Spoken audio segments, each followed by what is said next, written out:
So this is the backyard after that snowstorm last night.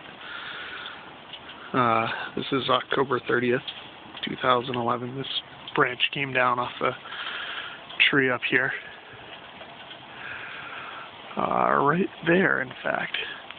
If we're lucky it didn't hit the house. You can see there's two branches that broke off.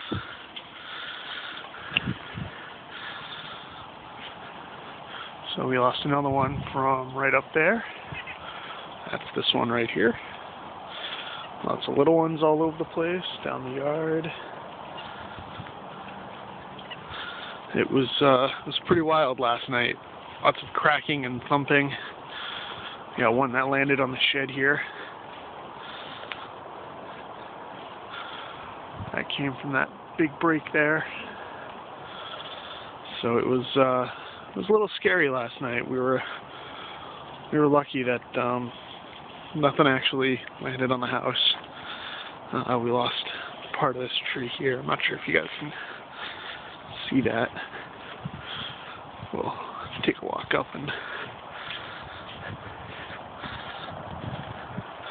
so you can see that branch broke off, and that's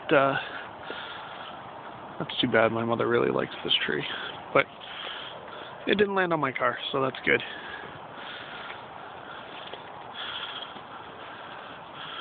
Oh, that one landed in a tree. So yeah, it was kind of like a war zone last night. But everybody's okay.